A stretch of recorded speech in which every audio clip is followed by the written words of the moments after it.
Hyderabadi special bread halwa.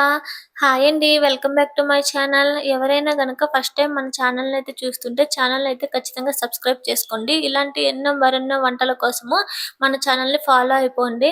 ఎంతో simple and ఈజీగా చేసుకునే బ్రెడ్ హల్వా ఎలా చేసుకోవాలో చూసేద్దాం రండి. చాలా సింపుల్‌గా, ఈజీగా అయితే చేసుకోవచ్చనమాట. ఈ రంజాన్ సీజన్‌లో మనకైతే చాలా పనికొస్తుంది ఈ బ్రెడ్ హల్వా. నేనైతే ఇక్కడ 12 పీసెస్ వరకు తీసుకున్నాననమాట బ్రెడ్ పీసెస్ అనేవి.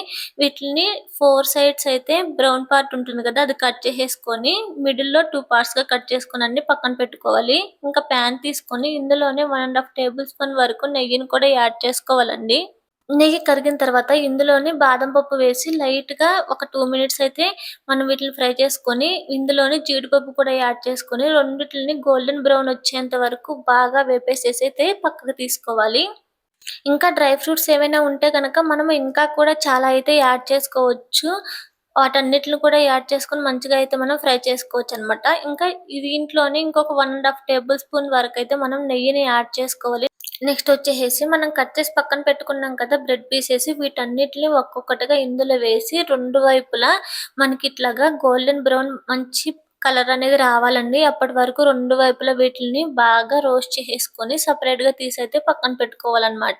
ఇలాగే కొంచెం కొంచెం నెయ్యి అనేది యాడ్ చేసుకుంటే రిమైనింగ్ మిగిలిన బ్రెడ్ పీసెస్ అన్నీ ఉన్నాయి కదా!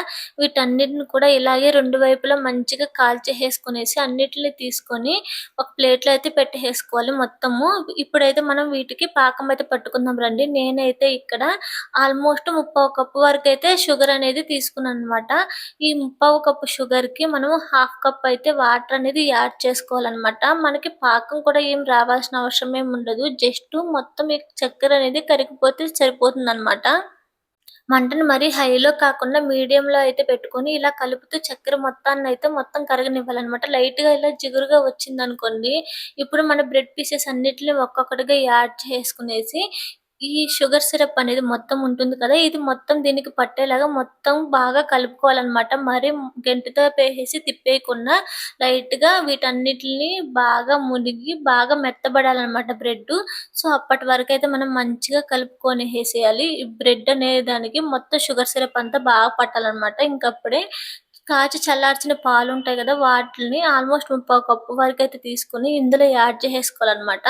యాడ్ చేసేసుకొని ఈ బ్రెడ్‌కొచ్చేసేసి ఈ పాలు కూడా బాగా పట్టేలాగా ఒకసారి బాగా కలుపుకొని దగ్గరికి రానిచ్చేసేసుకోవాలి. ఇంకేముంది ఇలా దగ్గరికి రానిచ్చిన తర్వాత మనము ఫ్రై చేసుకొని పక్కన పెట్టుకొని ఉన్నాం కదా! Dry fruits. ఈ డ్రై ఫ్రూట్స్‌ని కూడా యాడ్ చేసేసుకొని ఒకసారి బాగా కలుపుకొని దించేసుకున్నామనుకోండి, మన హైదరాబాదీ స్పెషల్ బ్రెడ్ హల్వా అయితే రెడీ అయిపోతుంది. చాలా సింపుల్‌గా చేసుకోవచ్చు. అలాగే చాలా టేస్టీగా కూడా ఉంటుందండి. మనకి స్వీట్ అనేది ఏదైనా కనుక తినాలి అనిపించినప్పుడు తొందరగా చేసుకునే స్వీట్స్‌లో ఇది కూడా ఒకటనేది చెప్తాను. చాలా త్వరగా అయిపోతుందనమాట. Easy recipe. ఇంకెందుకు మరి లేటు, మీకెవరికైనా బ్రెడ్ హల్వా కనుక తినాలనిపిస్తే చాలా సింపుల్‌గా అయిపోయే బ్రెడ్ హల్వానైతే చేసుకొనేసేసి తినేసేసేయండి. ఖచ్చితంగా మీరు కూడా ట్రై చేసి ఈ రెసిపీ ఎలా వచ్చిందో ఖచ్చితంగా కామెంట్ సెక్షన్‌లో అయితే కామెంట్ చేయండి. మన వీడియోస్ గనుక నచ్చితే ఛానెల్‌ని సబ్స్క్రైబ్ చేసుకోవడం మర్చిపోకండి. మీకింకా ఇలాంటి రెసిపీస్ ఏమన్నా కావాల్సుంటే కింద కామెంట్ సెక్షన్‌లో అయితే కామెంట్ చేయండి. అంతే ఈ వీడియో. Bye bye.